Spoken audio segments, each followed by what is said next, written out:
destiny. You know, in 1978, Chris O'Neill beat Betsy Nagelson, who used to coach Danielle Collins, 6-3, 7-6. There you go. And it's the same in 2022. You beat Danielle Collins, 6-3, 7-6. So, Ash, congratulations. We're incredibly proud of you. You're a great champion, not just on the court, but everything you do in life. And you're a great example for everyone. So we really appreciate everything you do. To your team, Gary, Nikki, Ben here, and the rest of them that are having a good time up at the player pod. But thank you, everyone, and Ash Barty. Cheers. Cheers.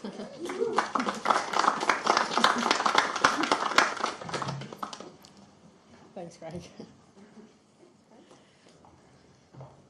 Okay.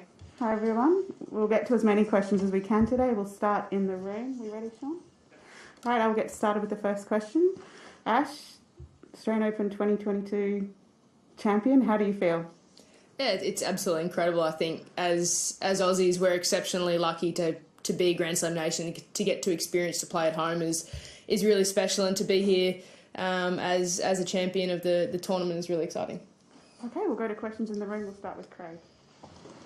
Ash, congratulations. When that last cross-court winner happened and you yelled, can you explain or describe what that particular moment was really like? Yeah, it was a little bit surreal, I think. I didn't quite know what to do or what to feel, and I think just being able to let out a little bit of emotion, which is a little bit unusual for me, and I think being able to celebrate with everyone who was there in the crowd, the energy was incredible tonight, and I think being able to understand how much work my team and I have done behind the scenes and over the last few years to get to this point, to be able to have this opportunity was really special, and I think it just kind of all came out at once, and a really, really special moment. Okay, we'll go to Kath now. Congratulations. I just wanted to ask you about the moment you realised Yvonne was going to be the one handing the trophy to you. Just describe your reaction, and also whether you'd had any thoughts about, obviously you didn't think Yvonne was going to be there, whether you'd had any thoughts about that before the match, and I know you would have wanted her to be there.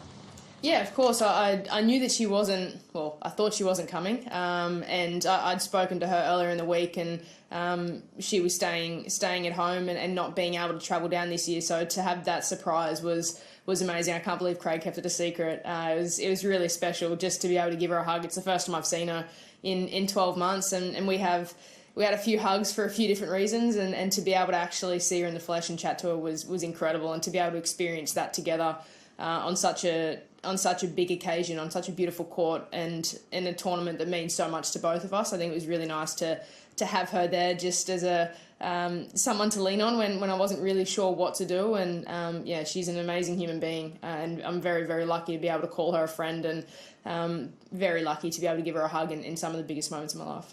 Okay, gentleman in the blue back there. You, sir? You put your hand up? Yeah, you. Oh, hey, Ash. You said, I think, earlier in the week about, someone asked you about your slice backhand, and you talked about how Jim Joyce and you worked on making you such a complete player. And now there's this lovely stat that you have titles, Grand Slam titles, and all the different surfaces, and you joined this amazingly select group of players of active players who've done that. And I wonder if that particular stat gives you like an extra satisfaction because of it representing that completeness.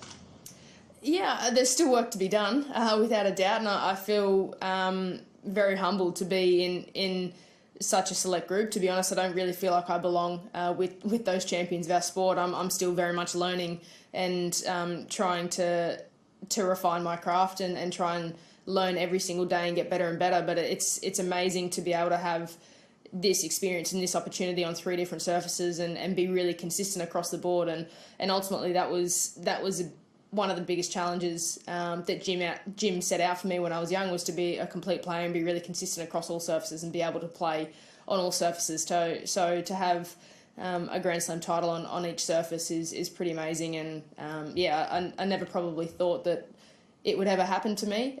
So very, very lucky and very humbled and privileged to be able to be a part of it. Okay, we'll go to Ben, and then the gentleman in the AO hat just here. Ben? Congratulations, Ash. You had not faced a ton of adversity on the scoreboard, at least in this tournament. So how good did it feel to be able to climb back from 1-5 down in the second, and was there different sort of gear you had to unlock in yourself to get into kind of comeback battle mode for a bit there? No, I felt like all fortnight long I've done a pretty good job of nullifying half chances from my opponents and being able to really serve well when I needed it most. And I think tonight I probably didn't serve my best, and against one of the best returners that's on the globe, it's hard to be able to be on the back foot all the time. And I think once it was 5-1 down, I just wanted to try and shift and be a little bit more aggressive, adjust a couple of things tactically just to get some momentum if we went to a third. But tennis is a funny game with the scoring system, and things can change so quickly, it feels like at times. So it was just important for me to try and stay in touch, and I knew the crowd would love it if I could stay close and get involved. And it was incredible to be able to really, in a way, from 5-1 down, turn nothing into something and be able to get some real momentum throughout that set. Okay, gentleman in the AO hat, yep. Yeah, you obviously made a big statement to point out Casey Delacroix and Haka. Could you explain to us which role she played after your first big break when you came back, and second, how you managed to enjoy life, to practice hard, to care about your mental health, and still compete and cope with the WTA tour? Oh, I mean, Casey's my best mate. She was right there, and I knew that she was watching the match. I just wanted to give her a hug. She was one of the first people that I could see and give a hug to. And I think she's done so much for me as a person, and not just after big wins. She's been there right from the start, and I love her to death. And I think being able to share some of these moments with her is really special. And she's been a massive part of my life on the tennis court and as a personal friend. And I think being able to have that balance and understand that I'm very lucky and fortunate to be able to do what I do. I get to play a sport that I love for a living. I get to compete, work hard, and I think I just see that as an opportunity. And there are so many different things that I get to experience as a tennis player, and I'm very fortunate to do that. Okay, we'll go to this guy here in the blue mask, and then Chris Clary. Well done, Ash. You've got some great people in your box who are always very, very composed. Who's got the potential to break ranks, do you think, and jump up and give a real shout at some stage and lose it? Is there anyone in there that is got that potential? In the match? Or? No, yeah, through the match, in your box. Everyone's always very composed, but is there someone in there that is really holding it back, do you think?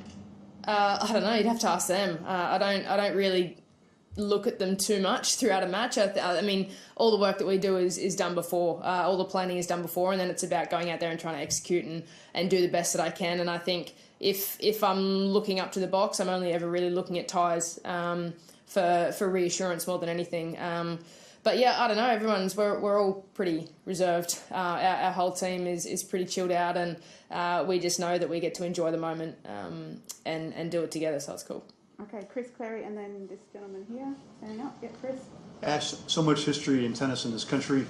What does it mean to you to end the drought, if you want to call it that? And what do you hope it does for tennis in this country that you've done that? As Australians, we're extremely lucky to have the tennis history and the rich history that we do, particularly here at the Australian Open, but across all Grand Slams. We've had champions that have stemmed back years and years and years and have really set the platform for us to come through and try and do what we do and try and create our own path. And I think there are a few that are closer to home for me, and obviously more of their stories I've been more invested in, just because I know them more as a person. And those people that come to mind are Pat Rafter and Yvonne, in the way that they handled themselves on the court.